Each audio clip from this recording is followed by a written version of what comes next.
What's going on, everybody? It's been a little while since we did a PBS. It was probably around a month ago or so. Been battling a cold for about a week and a half. Haven't been even doing the top tens that have been posted on YouTube and TikTok. But felt today would be a good day to do a show because acknowledging the greatest of all time, who holds the all-time records. We know that it's a very ambiguous discussion that we can have because there's so many factors in. We could say, hey, we want to eliminate this, we want to eliminate that. But the bottom line is, when it comes to sports, especially baseball, which is what we're going to be talking about today, the numbers are the numbers. And Baseball Reference, led by Sean Foreman, we can't probably give the guy any enough respect for as hard as he and his team have worked to integrate all the Negro League stats in with the Major League Baseball player stats, and acknowledging that the Negro Leagues are and were a major league. Unfortunately, things that happened so many years ago, led by Cap Anson and Kennesaw Mountain Landis, and perhaps Ty Cobb and Rogers Hornsby and others. I think that's more opinion. I don't know if it's necessarily proven, but the bottom line, there was racism, not just in baseball, but in the world. Jackie Robinson breaks the color barrier, which was there for about 60-something years in 1947. But prior to that, very good baseball was played. And the question could always be, how do we properly honor the Negro Leagues? The Negro Leagues, to be fair, were on every bit of the same level as any white Major League Baseball that had been out there at that time.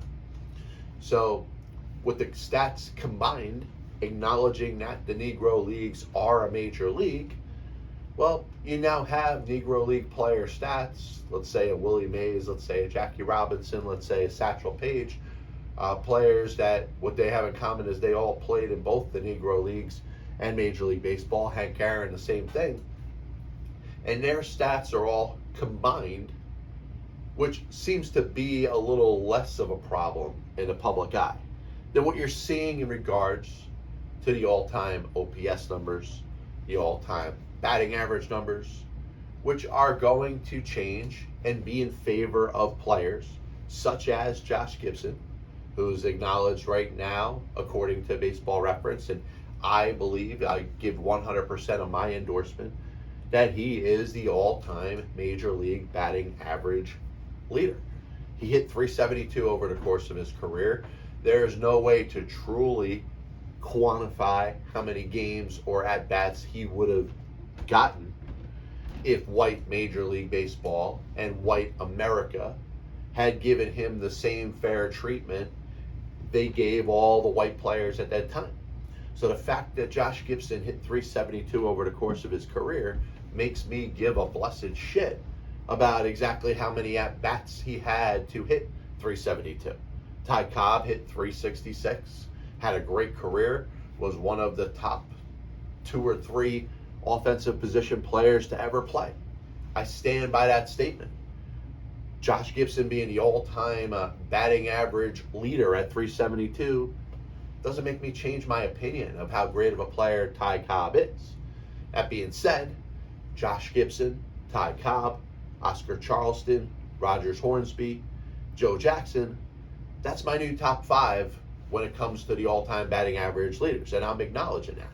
Judd Wilson, Lefty O'Doul, Turkey Stearns, Ed Delahanty, Tris Speaker. That's my top 10. And Judd Wilson did his over the course of 3,563 at-bats, which is just a little less than Lefty O'Doul, a white player who also pitched, had a really good run for about 4 or 5 years as a hitter, and he hit 349 over the course of his career. He did it in 3,660 at-bats. So we're not even talking about being that far off. Now, the context is there. So if you want to say, if your comeback against me is, well, Ty Cobb did it over such a longer period of time, I agree, and I also disagree. The reason that I disagree is we're never, as hard as Baseball Reference has worked to get all the Negro League stats, it was never a level playing field for the Negro Leagues player that played. And I think it's unfair to the Negro Leagues player, and I think all the stats that have been unearthed were done over the course of seasons that there wasn't sometimes enough funding to be able to play a full amount of games or the amount of games that they intended to. Many times players moved from league to league, let alone team to team. And, it's hard to say that we're necessarily comparing apples to apples. But that being said, I'm for giving every dominant Negro Leagues player the all-time respect that they deserve. And the pushback is unfortunately one of the problems that we continue to have with society today. And, going back to Marcus Stroman wearing a durag and Bob Brenly making a reference to it, and with racial undertones at the very least. I said it was a racist comment. I thought there should have been more action done against Bob Brenly for saying that, because he was not respecting from a racial standpoint. He was putting down Marcus Stroman by what he happened to wear on his head. It was racist. Unfortunately, there's a lot of that going on right now. And the biggest pushback I've ever had on my show has to do with white America. It has to do with the angry white people that are going to continue to do everything they can to try to keep the rights of anybody that's different to them down. Josh Gibson's the all-time batting average leader, 372 batting average. And like I said, the people that are the most bothered about it are the ones that deep down have an issue with Josh Gibson being black. And it's a shame. Listen, I think we've come a long way as it comes to race. There's still things we could certainly do better, but integrating the Negro League stats, which they always should have been, isn't necessarily correcting that wrong that happened prior to 1947, because all these players should have played in the major leagues with players that had lighter color skin. There should have been no ban, official or unofficial, on darker skinned players playing in the same league as white skinned players. Now, as a white person, every single one of us, whether we were there or not, whether we endorse it or not, whether this was what we wanted, we still have to own that happened. And we have to own how embarrassing that is for the human race. So, acknowledging Josh Gibson as the all-time batting average leader does nothing to change anything that was done to him over the course of his playing career. The fact that he was held out of Major League Baseball, sadly died right before Jackie Robinson was able to break the color barrier, probably having something to do with that. Something to do with the shortness of his life was the way that he was treated, and the fact that he was such an all-time great player that many more people that should have seen him play didn't get a chance to, because there were white people out there that were trying to discredit what he was doing just because of the color of his skin.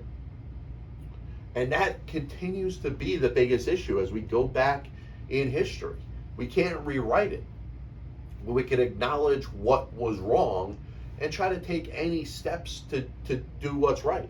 Now, I don't believe in changing records, but if we're acknowledging the Negro Leagues as a major league, which we have, we should acknowledge every one of the stats, understanding that Josh Gibson isn't going to get enough home runs to compete with the likes of Babe Ruth and Hank Aaron and Barry Bonds for the all-time home run lead, but he may have had a higher OPS. He may have had a higher batting average, and that should be acknowledged in the history of baseball. We acknowledge it when it comes to the Hall of Fame by putting all those players in that deserve to be. But as we look back now, there's so much that was done wrong that we can't do anything to change. This, I think, is a huge step. And like I said, the credit goes to Sean Foreman and Sports Reference and everything that everybody on that staff has done to integrate the Negro League stats in with the Major League Baseball stats. And once again, like I said, the people that are going to be the most pissed off over what I'm saying now have the same, I'm not going to say you're straight up racist, some of you probably are, but there's racial undertones in it by using that racial divide that existed to cause the Negro Leagues to have to be on their own and segregation to be what it is, using those same tendencies to hold back the players that should get more credit than what they deserve. John Donaldson, to me, is a top 10 starting pitcher in Major League Baseball history. He gets no consideration. He is not going to get in the Hall of Fame, at least up to this point. He belongs. But the majority of his stats came before the acknowledgement of what the Negro Leagues are. 1920. There was obviously black baseball and Negro Leagues played before 1920. We acknowledge, and whatever, maybe it was a statistical data type of thing where maybe you couldn't, it was hard to officially get the stats that are needed. I don't know, whatever the excuse is. I have an issue with saying that Negro Leagues baseball doesn't count before 1920. John Donaldson, one of the most dominant starting pitchers to ever pitch in Major League Baseball history, gets held out. He belongs in a Hall of Fame. He should have the acknowledgement to be one of the most dominant pitchers that existed in a game. It's not his fault that he had to pitch in pickup games. It's not his fault that he couldn't pitch in the same league as the dominant white players to go up against the Ty Cobbs and the Trish Speakers of his time. So as we're looking back at this, listen, you can't jump in a DeLorean, crank it up to 88 miles an hour, and go back in time and change it. I wish we could. But to have such an issue, or to be butthurt over the fact that OPS, the highest OPS of all time is Josh Gibson. The highest batting average of all time is Josh Gibson. Maybe the lowest ERA of all time. Does that belong to a Negro Leagues player as well? And those things, I mean, geez. If you're pushing up against it and saying the leagues and the stats got to be separate, I mean, are you willing to concede anything? Going back over the last 100 years, not just in U.S. history, but sports history, which I follow, we should be ashamed of ourselves. And to say that, just a little stat like all-time batting average doesn't do anything to change what happened. But at the very least, I don't know. I mean, why does that make such a big deal? It doesn't. So I'm happy with it. I'm happy with the Negro League stats being included in the MLB stats. But most importantly, I got no issue. As much as I love Ty Cobb, and I rank Ty Cobb as number 2, in the top 100 offensive position players of all time, I don't feel any less about Ty Cobb, knowing that he has the second highest batting average in Major League Baseball history. Come at me. Like I said, when it comes to the comment section, within reason, I like to engage with my listeners, my viewers. Let me know what you think. Do you believe that Ty Cobb should still be the all-time batting average leader? Like I said, I think there's disputes. Racism existed then. Did Ty Cobb ever do anything that was racist? I would have to believe that because of the sentiment that existed at that time, it's hard to say that any white person didn't have any sort of racial bias at that time. Does it mean they're all bad people? No. I think it's different levels. But once again, I wasn't there. I can't prove it. But obviously there's a lot of racism there. If there wasn't racism there, there would be a collective effort by the active players to get black players to play at the same time as white players, which I would think, if there was enough good-minded individuals or enough good intentions in there, then that could have changed for the better. There could have been enough strong players to say, you know what, this should change. This should have changed long ago. Let's change it now. It didn't have to take it till Branch Rickey, in the 1940s. It didn't have to take it till Commissioner Kennesaw Mountain Landis dies. You know, if the players felt as strongly as they did, they could have unified.